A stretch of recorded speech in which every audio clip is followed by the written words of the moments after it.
With the innovative Alexandria Museum underway, seeking the favor of the generous Ptolemy, thinkers from all over the Hellenistic world and from other distant regions influenced by Hellenistic culture, conquered by Alexander, soon began to arrive in the city.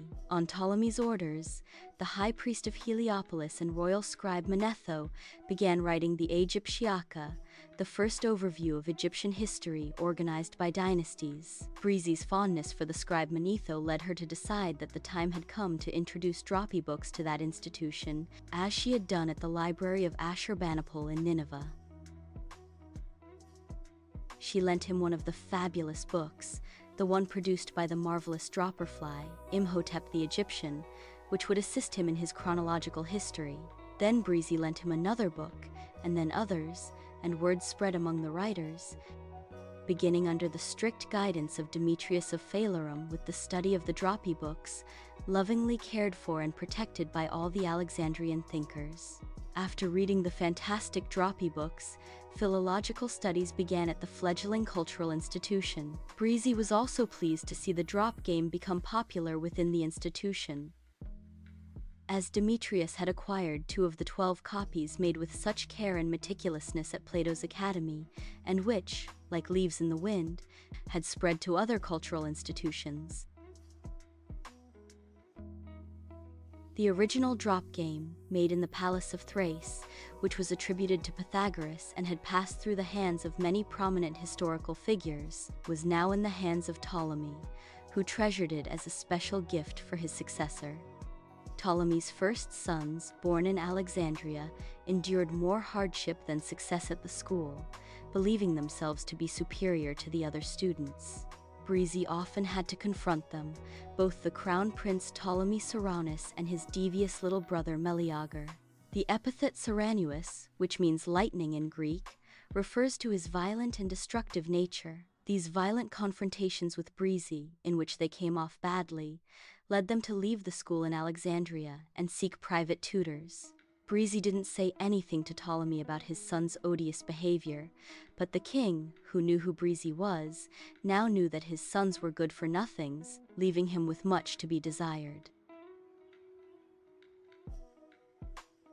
However, for the benefit of the future of the Ptolemaic dynasty, the fates informed Breezy of the birth of a new son of Ptolemy on the island of Kos, who, like his father, was predestined to shine in history.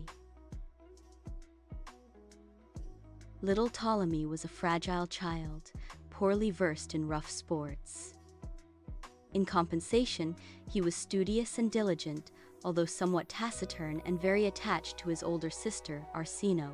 These siblings clashed with Ptolemy Ceraunus and Meleager, his older half-brothers and future heirs to the throne of Egypt. Very soon, Breezy became friends with the charming Ptolemy, who began his studies at the school of Alexandria when he turned 7. After learning of the blessed child's good qualities, one day Khepri the beetle slipped off the necklace hanging around Breezy's neck and flew into the hands of the surprised little prince. Breezy told him that Khepri was interested in speaking with him, and he began to communicate with the boy in perfect Koine, the Greek language used in the Hellenistic world. The intuitive cat Cyprus also took a liking to the boy. However, she kept her older brothers at a distance, never taking her eyes off them.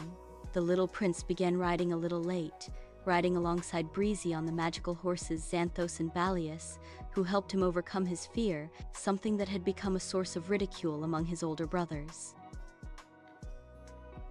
The diligent little prince also dedicated himself to collecting manuscripts, paintings, sculptures, and exotic animals from a very young age, Breezy's pets being his favorite. One day, after lunch in the dining room of the cozy museum, overlooking the colorful gardens, where critical discussions of ideas were freely held, Breezy and Prometheus were spending time with King Ptolemy, his wife Berenice, and all their children, along with a large number of poets and scientists, accompanied by the joyful trills of some marvelous dropperflies, who formed a tight and joyful musical chorus. Breezy and Ptolemy met, hidden, whispering secrets, unseen. She lent him the Khepri scarab, which was helping him in his esoteric studies. However, they were being expiated by the sneaky Prince Meleager, who quickly spread the word to his older brother, telling him that Breezy had given his protective amulet to his malnourished little brother. The ambitious Ptolemy Ceraunus, thinking that everything belonged to him as the heir, and in collusion with the devious Meleager, made a quick plan, and that same night, they sneaked into Ptolemaeus' room and stole the scarab. Ptolemaeus, confused and somewhat worried, searched the room again and again for the scarab Khepri, coming to believe that Khepri had escaped and that Breezy would be angry with him for his irresponsibility. For his part, the cunning beetle Khepri, who had long had his eye on the loathsome crown prince, taking his time trying to return him to Breezy's hands, seized the opportunity and began spying and finding out what he was up to. In the ambitious crown prince's private chambers, as he boasted and bragged to his stupid brother and two other allies, Khepri overheard him talking about his plans for when his senile father died and he took power. Goodbye to the museum, the library, the marvelous Dropperfly's clowns, the stupid drop game, and the spending on lunches and banquets surrounded by fake sages and other leeches. He also overheard him talking about a macabre plan being hatched to poison Ptolemaeus. The next morning, when the haughty prince awoke and went in search of his good luck charm, which rightfully belonged to him, it had disappeared. The theft of the scarab from Ptolemaeus' chamber brought dire consequences for the crown prince, as Breezy, with the Khepri scarab as a witness, informed the king of all his evil plans. As a result, the 82-year-old king removed his eldest sons from the throne, leaving it to Ptolemaeus. After his father's death 2 years later, the only Diadochi to die a natural death, he began his prosperous reign, becoming the richest and most powerful member of his dynasty, and one of Breezy's most beloved kings of all time. Ptolemy Ceraunus left Egypt with his tail between his legs, and continued his career of intrigue, betrayal, and murder, eventually becoming king of Macedonia, like his brother Meleager. He died at the hands of the Gauls in 279 BC, 6 years after having lost the coveted throne of Egypt due to his foolish ambition. As soon as Ptolemy II was appointed co-regent, he received from his father the original drop game, which he had kept as his most precious treasure, having been a gift from his idol, Alexander. Breezy had told the prince only half-truths about the game's origins, so after becoming the new king and pharaoh of Egypt, he had 12 new copies of the mystical game made in the library workshops, with the same care, thoroughness, and respect with which they had been made at the Academy of Athens. The original set was placed in a glass case and displayed in the vestibule of the Royal Library of Alexandria. The new monarch also moved Alexander's body from Memphis to Alexandria, now the capital of Egypt, where his mausoleum became a gathering point for travelers visiting the first cosmopolitan city in human history. One of Ptolemy II's greatest concerns during his prosperous reign was to transform Alexandria into one of the ancient world's major cultural and research centers by fully developing the prestigious museum and the great royal library. For this enormous mission, and following Breezy's wise advice, he summoned his friend and fellow student, also a disciple of his tutor Philetas of Kos, the scholar Zenodotus of Ephesus. Zenodotus was the first director of the Royal Library and a critical editor of Homer and the Greek epic poets, also beginning to teach lectures on Hesiod, Anacreon, and Pindar. Thanks to Breezy's influence at the Ptolemaic court, Zenodotus was able to develop grand ideas for expanding the library.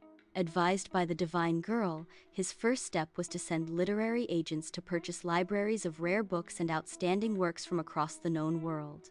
This, along with the work of an army of experienced scribes tasked with copying and correcting any important text that fell into their hands.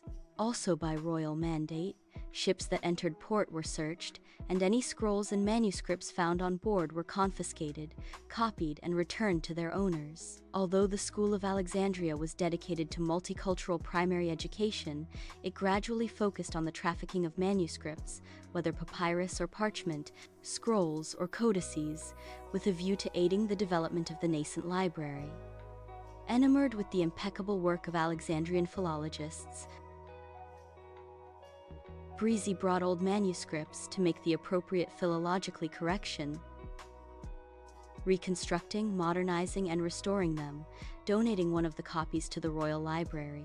Over time, the Royal Library became the crown jewel, transforming the city of Alexandria into the center of Greek culture in the Hellenistic period, replacing Athens. Breezy was happy to honor Alexander's memory, as well as the cultural legacy of Ptolemy I.